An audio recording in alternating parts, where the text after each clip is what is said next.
歡迎大家收睇威廉10大 My Top 10，請注意，以下嘅排名純粹係我個人嘅意見，好可能同你嘅排名有所不同。呢一集同大家講下我的10大粵語片流行曲。響上個世紀50年代，香港嘅本土粵語流行曲 Pop Songs 主要係嚟自電影，即係粵語長片裏邊嘅插曲，當中真係有不少佳作。今日都仲有好多香港人記得，甚至識唱翻一兩句㗎。另一方面，我做資料搜集嘅時候，發現嗰個年代嘅粵語流行曲歌星絕大多數係女星，男歌星真係3兩個咋，同今日嘅歌壇相比有啲唔同咯。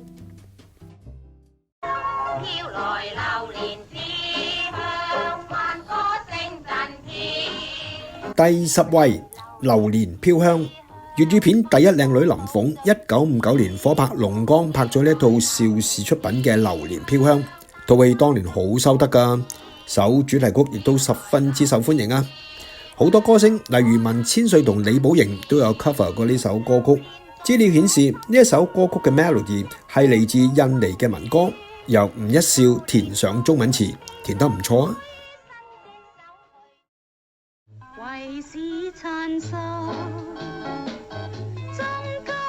第9位，四鳳求凰。1969年公映嘅《四鳳求凰》，其中有一幕蕭芳芳帶領住李思琪、馮寶寶同禤素霞合唱主題曲，打埋 band 添啊！當然係扮晒嘢啦。但係首歌曲就的確幾悅耳，又有吉他 solo、saxophone solo 同埋 organ solo， 首歌真係唔錯㗎。半個世紀之後嘅今日聽翻，一啲都唔 out 咋。芳芳姐能歌善舞，唔怪之得當年有咁多影迷啦。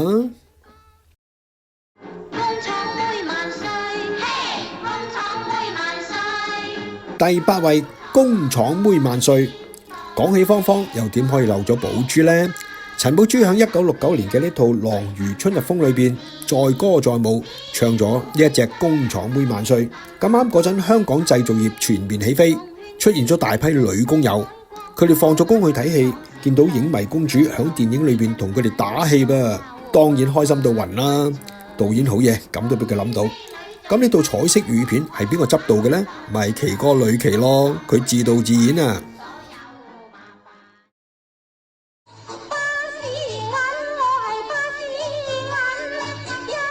第7位，巴士銀。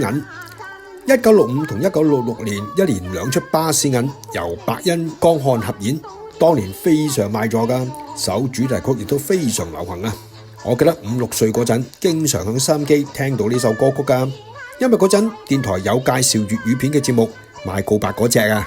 講翻首歌，佢有2個版本㗎，我揀咗播音皇后尹芳玲嘅 version。芳玲姐人靚聲甜，連唱歌都唔錯㗎。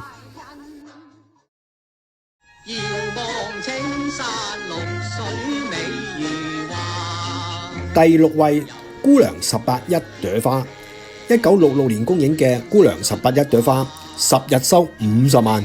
嗰陣嚟計真係爆晒燈啊！亦都可以話係寶珠姐第一套擔正玉女主角嘅電影。首主題曲當然唱到街知巷聞啦。我指當年啊，網上有人話呢首歌係靳永堂幕後代唱，我就覺得係呂奇把聲咯。唉，咪理咁多啦。總之奇哥珠姐唱得合拍就得啦。各位寶珠姐嘅 fans， 你話我覺得啱唔啱呢？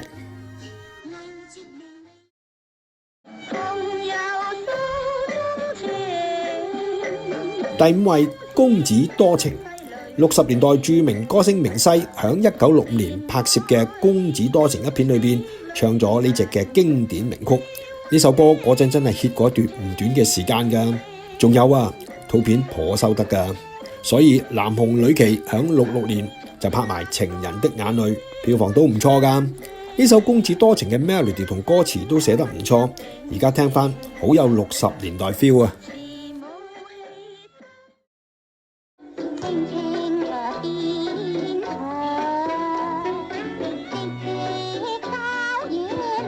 第4位，青青河邊草。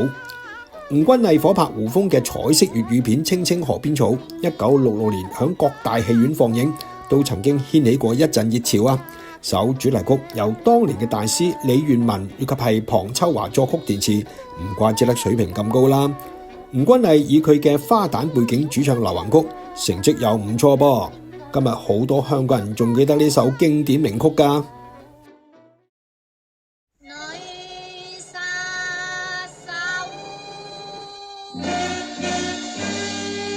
第三位，女殺手，又係大師龐秋華嘅作品。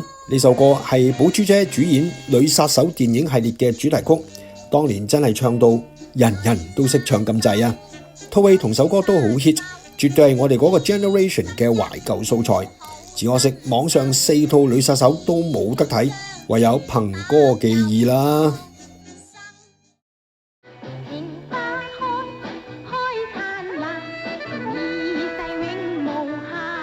第二位，情花開。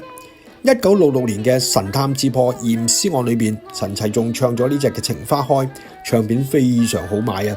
收音機日播夜播，套戲有謝賢、周聰、龍剛，反而又唔及首歌咁 hit 噃。呢首歌作詞係導演左基，以及係石修個老豆陳植康啊。旋律方面，有高手喺網上爆料話係嚟自英文歌《Washing Square》，即係阿 Sam 首學生歌啊，聽落又幾似噃。喺未公布第一位之前，要分享幾首幾乎入到我威廉10大嘅粵語流行曲。喺 Honorable Mention List 中有《為你歌唱》，陳齊仲，嚟自1967年嘅青春兒女。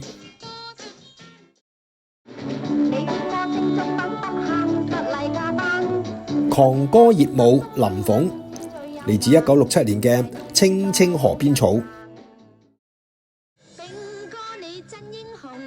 橫衝直撞七色狼，狄娜、譚炳文，嚟自1970年嘅橫衝直撞七色狼。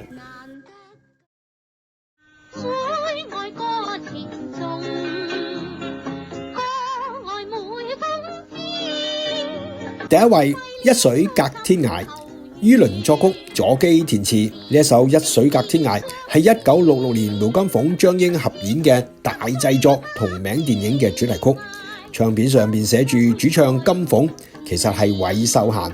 呢首歌有幾 hit？ 1974年歌神許冠傑第一張個人大碟《鬼馬雙星》都有攞呢隻一水隔天涯嚟玩啊！可想而知首歌幾深入民心啦。揀句排第一位應該冇 objection 啩？多謝你嘅收聽收睇，請 like and share。